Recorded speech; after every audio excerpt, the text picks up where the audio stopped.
Hey guys, welcome to the line change.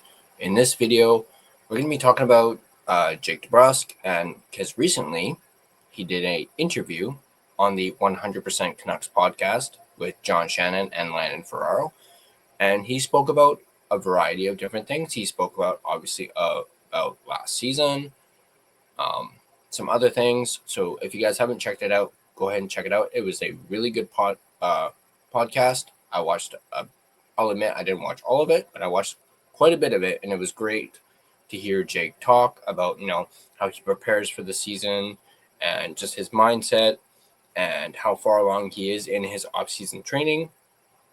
But there's one particular part of it that I wanted to talk about in this video, and he talks about playing with Elias Pettersson and talks about how he has a lot of faith in Elias Pettersson this upcoming season, thinking that he will bounce back. So we're going to dive into that.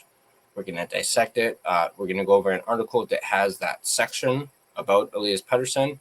But before we do that, I want to give a big shout out and thank you to my sponsor, Gassy Jack Art, maker of that incredible artwork you see behind you, or behind me rather.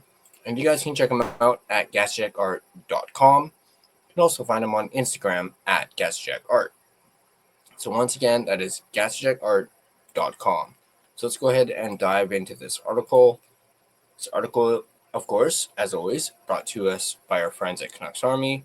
In particular, it's brought to us by a friend of the podcast, a former guest of the podcast, David Quadrelli. And he goes on to say, from a personal production standpoint, Jake Debrusk's first season as a Vancouver Canuck went about as well as anyone could have hoped for. After signing a 7-year deal with a $5.5 million AAV in 2024 free agency, Debrusk led the Canucks in goals with 28, which, by the way, was a career high for Jake Debrusk. Despite the flashy point totals, the winger sounds far from satisfied after his first season in Vancouver. During the season, Debrusk talked about wanting to cause more chaos, to make a bigger impact on games even if he's not scoring. Debrusk further reflected on his first season in Vancouver during the latest episode of the 100% Canucks podcast with John Shannon and Landon Ferraro. Goes on to quote Jake Debrusk, quote, "I never really scored the amount of goals in certain ways as I did this year. I think just with Quinn being back there, obviously the way that he plays, I just found that I didn't know where to go on the ice at the start of the season. I was just trying to follow him around a little bit. Then I just started heading towards the front of the net because eventually it would get there. Then you get more deflections and more tips, but it's something that I could definitely work at. I think there was a lot of room for improvement on just the net front side, but I would say more so it was my calling card. I guess I scored some greasy ones, but I was surprised with how many didn't go in off the rush this year, to be honest with you." Debrusk also talked about regular line mate Elias Pettersson, who's coming off a disappointing season in which he tallied just 45 points in year one of an 8-year deal that will see him earn $11.6 million annually. That's one thing I was most excited about with coming to Vancouver. It was a guy like Quinn, a guy like Petey. You look at that, and as a forward, as a left winger, I look at that as a lot of opportunity. I don't think I did a good enough job for him last year. I don't think when I was playing with him, I gave him my best game either. In fairness, I think we were figuring each other out, and it took some time. But I think that Petey is going to have a good offseason. He's going to come back in good shape, and the skill is there. Like the skill, his hands, his vision, I don't think you can teach some of those things. I have a lot of faith in him. I mean, I signed a 7-year deal to play with them, meaning both Petey and Quinn Hughes. So, I mean, I believe in them more than probably most.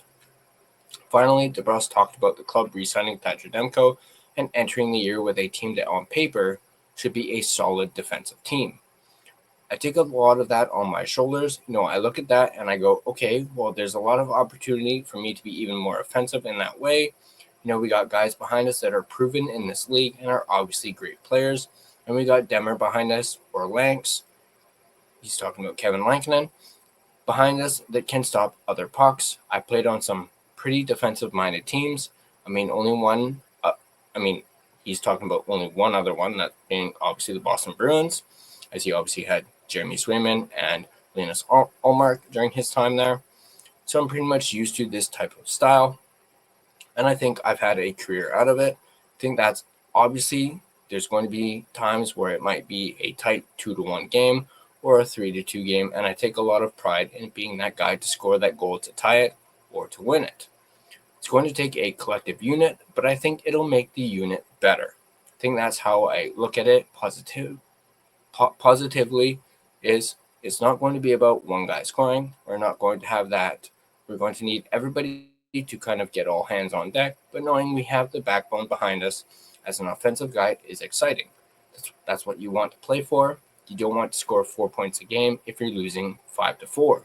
Doesn't really matter. We need to get to the playoffs is kind of the point, and defense wins championships. So that is the end of at least that little bit of the interview. So yeah, this is a little bit of a shorter video, but let me know in the comment section down below what you guys think of what Jake Debrusk said. What do you think what do you think he said about, Quinn Hughes, about Petey? Do you agree with Jake, about Pettersson turning things around? Obviously, I've made it known on this channel that I believe Petey can turn it around. I don't expect him to be a 100-point player, at least not right out of the gate, maybe a year or two. But I would be, obviously, as I've mentioned on this channel, I'd be satisfied with an 80-point season for Petey. On that note, do you guys think Jake Debrusk can have another career year? Do you think he can eclipse that 28 goal mark? Do you think he can finally hit 30? Do you think he could maybe hit 35, maybe even 40? Let me know in the comment section down below what you guys think. And as always, if you guys like this video, be sure to hit that like button. If you want to stay up to date on all your Vancouver Canucks content, be sure to smash that subscribe button and turn on your notifications so you don't miss a single video. You can find us on social media. On Facebook, just search The Line Change to find our Facebook page. You can find us on Instagram at The Line Change. You can find us on X at Line Change Van. You can find us on TikTok at the TLC Podcast. You can also find us on Blue Sky at The Line Change. And feel free to give us a follow on all of our social media platforms. Now, if you prefer an audio version of this podcast, you can find us on both Spotify and Apple Podcasts. On Spotify, feel free to give us a follow as well as rate and review us. It is, of course, greatly appreciated. But that's going to do it for this video. As always, let's go Canucks, and I'll see you guys in the next video.